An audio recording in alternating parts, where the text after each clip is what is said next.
Hello. I just wanted to hop on here and talk about control, okay?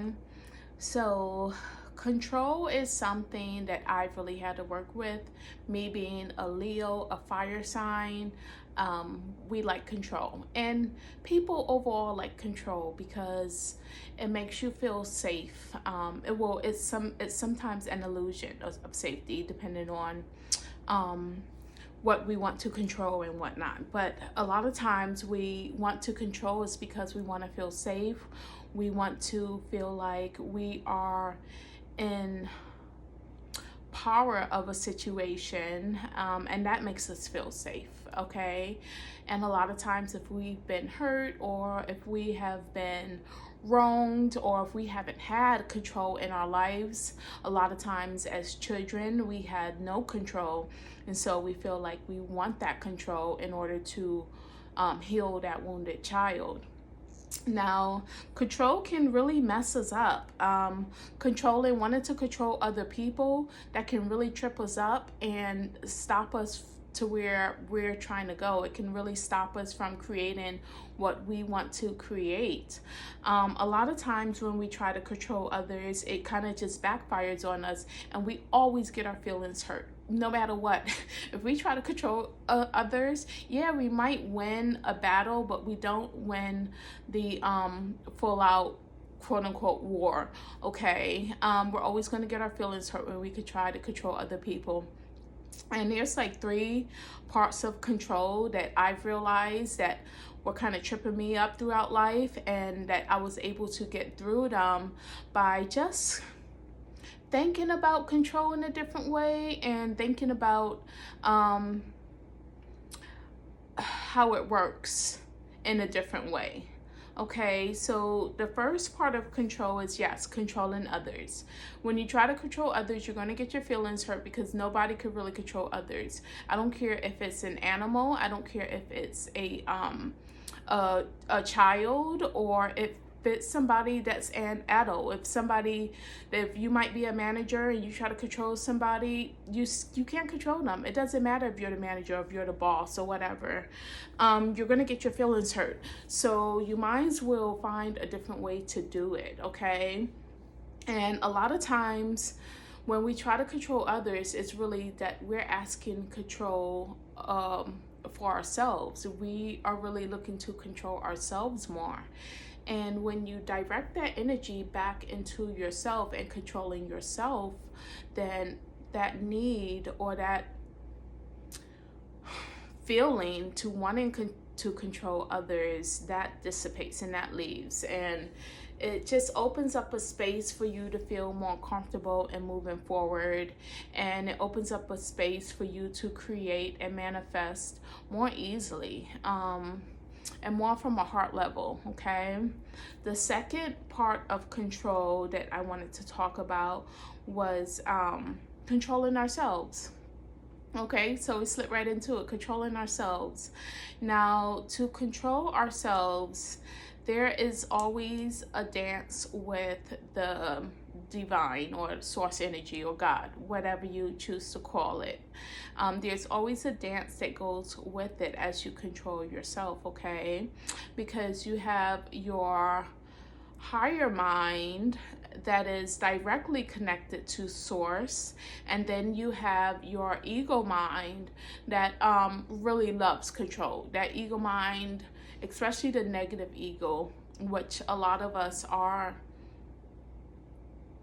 attached to, or a lot of us are really resonating with the negative ego in a way to where it's because we really was taught like that. You know, we were taught in this society that that's what you go with, the negative ego, right?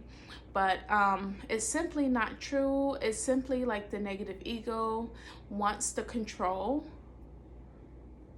but it doesn't get you anywhere. You see what I'm saying? It wants control over your life and like what you do, but it doesn't get you anywhere. What gets you what you want is truly to listen to your higher mind or your heart, whatever you choose to call it. the ego mind can be related to your personality a lot. You have these personalities that you might want to change a situation, but then your personality comes in like it has always in the past or whatnot, and it comes in. And a great example is this: is like, oh, I'm not going to eat, this food anymore. And then that's your higher mind, right? Like you feel it within you, like, okay, I need to stop eating this particular food or watching this particular show, right? And then your ego mind comes in. It wants that food, it wants that show, wants to watch that show or whatnot. And a lot of times we just give in.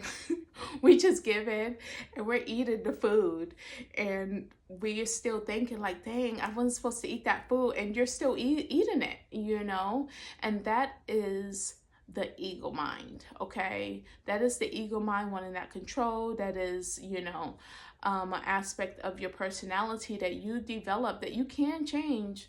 But you developed that part of your personality, or yeah, that part of your personality, to where you want to keep going in that direction, but a higher part of you is not wanting to go in that direction. And the best way I have gotten over that is to really just to pay closer attention to what you're giving your energy into. It's kind of like not putting yourself in certain situations and making a conscious decision on what you're truly wanting versus what you are saying that you versus what you are just versus what your ego mind wants, pretty much. And so it's like having more conscious awareness, even making a plan. So like, of course, like in this situation with the eating, maybe like food prepping, going grocery shopping and buying the foods that you truly want to have, versus saying, oh, I'm just going to get something out to eat, and then next thing you know, you're ordering something off the menu that you told yourself that you wasn't going to eat.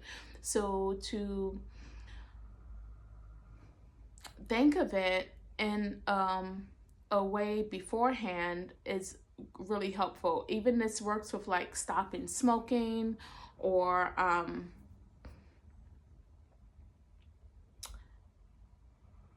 something else is coming to gratitude for what has been and the lessons that it has taught you. So it's like about not beating yourself up for your personality being what it is or being what it has been. It's more so about giving yourself grace and moving forward from there. Okay, that's what I'm getting with that. Let's see. Another part of control, we try to control source energy, we try to control life itself. Like, I've been working so hard on this, or I put my energy to this, and why isn't it working? Why don't I have the money that I want to have?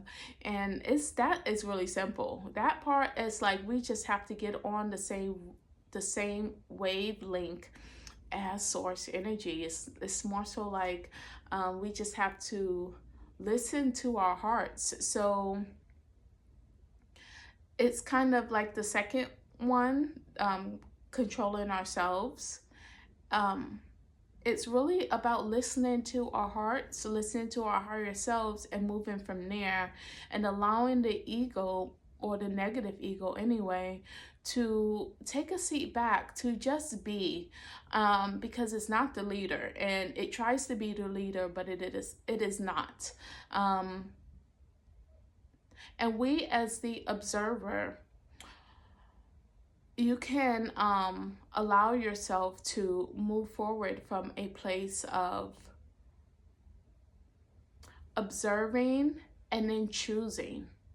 And as you like meditate more or do exercises that are more mindful, you begin to see that you are not your ego. You begin to see that you are the observer and that you can make these choices without the ego, you know. And yes, the ego will throw tantrums and, you know, I want this and I want that, and, you know, depending on your inner